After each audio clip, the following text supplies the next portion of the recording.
La principale idée fausse sur la Space Force, c'est qu'elle consiste dans l'envoi de soldats dans l'espace, la création d'une véritable armée de l'espace et qu'on va se battre dans l'espace. La Space Force, ça n'est pas ça. Ça n'est pas non plus un programme militaire spatial comme l'initiative de défense stratégique de l'époque de Ronald Reagan.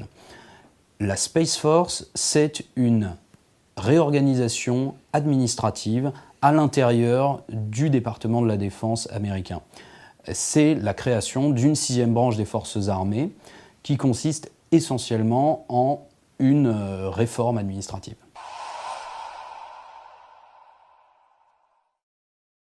Le message essentiel sur la Space Force, c'est qu'il y a actuellement un débat politique aux États-Unis et qu'il faut différencier la forme et le fond. La forme étant potentiellement plus importante que le fond. Je vais commencer par le fond du problème.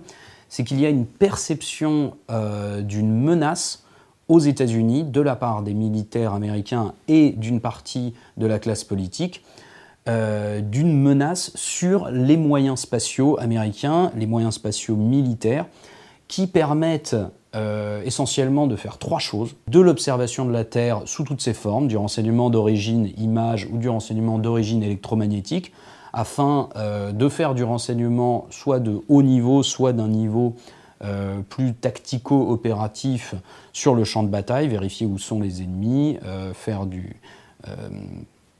ciblage, etc. Il y a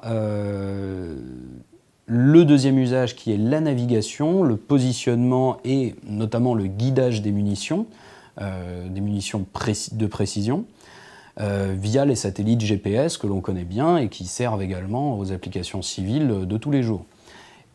Et il y a les télécommunications spatiales qui permettent de rester en contact avec les soldats sur le terrain et aux soldats sur le terrain de rester en contact entre eux. Et c'est...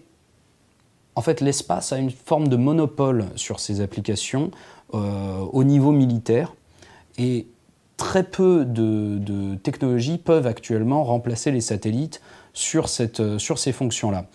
Donc, du fait que ce dispositif est unique, il est perçu comme vulnérable par les militaires américains et notamment vis-à-vis d'adversaires potentiels, de futurs adversaires potentiels, que sont la Russie et la Chine. La Chine ayant procédé à la destruction, à un tir de test, de destruction d'un de leurs propres satellites en 2007, ce qui a à l'époque alerté les responsables américains. L'idée d'une Space Force a donc émergé comme une solution potentielle à ce problème ressenti, cette vulnérabilité ressentie par les militaires américains. Cette idée consisterait à retirer cette mission spatiale de l'Air Force pour la donner à un organisme nouvellement créé qui pourrait s'appeler la Space Force. Cela consiste également à dire que l'Air Force n'a pas accompli sa mission de la meilleure des manières possibles. Les arguments évoqués par les partisans d'une Space Force sont d'abord le peu de budget que l'Air Force a consacré au fil des années à cette mission spatiale, le spatial étant considéré comme le parent pauvre des opérations de l'Air Force. Le fait que les mécanismes d'acquisition n'ont pas forcément été les plus optimaux, et notamment dans les caractéristiques même des satellites, qui sont très gros, qui sont très chers, et qui sont très difficiles à remplacer en cas de destruction, ce qui pose une vulnérabilité particulière. Et au cours des 20 dernières années, il y a eu également un mouvement qui s'est développé, un mouvement industriel, économique qu'on appelle le New Space, qui se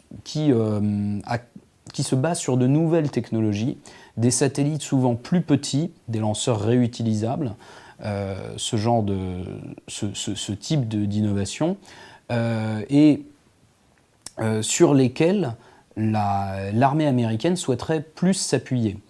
Et certains considèrent que l'Air Force n'a pas travaillé de manière assez efficace pour s'appuyer sur ces innovations technologiques.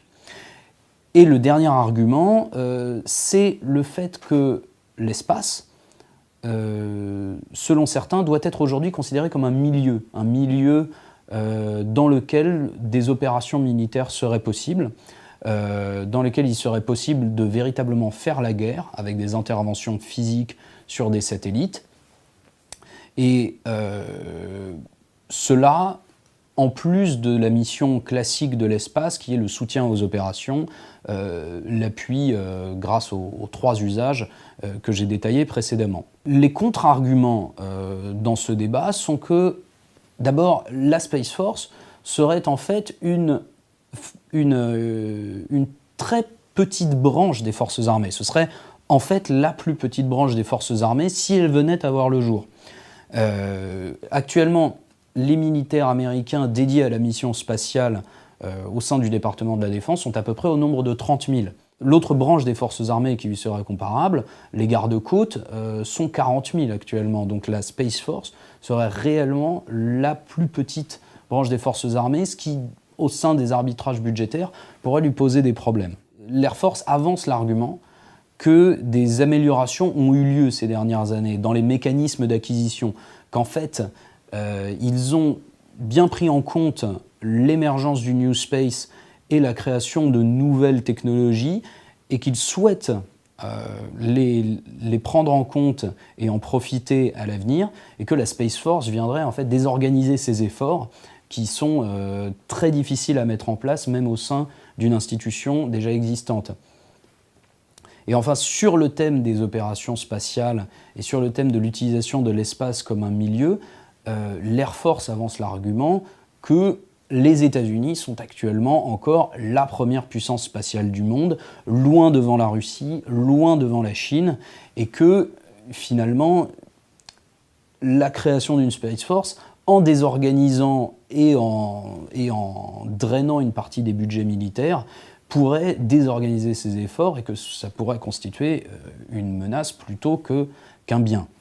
En fait, dans le débat stratégique autour de la Space Force, il règne finalement une assez grande confusion. On a parlé pendant longtemps d'un Space Corps. La Space Force semble être une initiative essentiellement de la Maison-Blanche et du président Donald Trump. On a pu parler aussi de Space Guard, de Space Command, qui est actuellement une des options envisagées. Toutes ces terminologies, finalement, ajoutent de la confusion au débat de fond. Et c'est pour cela qu'il faut probablement regarder de plus près la forme qu'a pris ce débat, et notamment dans tout son aspect symbolique et politique.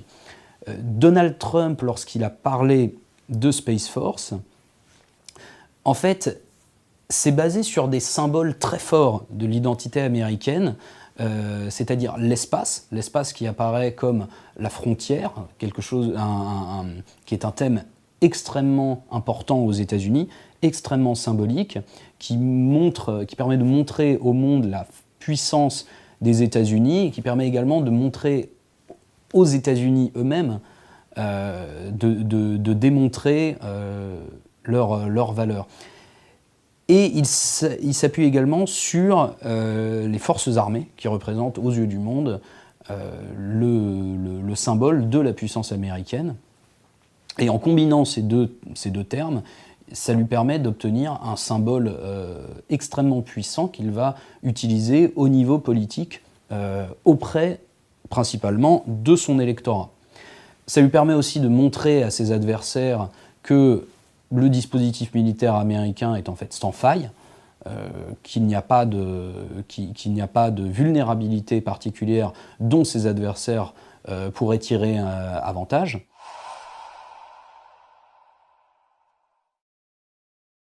Le signal faible à suivre en 2019, c'est essentiellement le processus budgétaire américain, le processus normal, par lequel le Congrès va autoriser puis approprier des fonds dans le budget fiscal de l'année 2020. Il faut savoir que le Congrès est le seul à pouvoir autoriser la création d'une 6e branche des forces armées. Donald Trump ne peut pas prendre la décision tout seul.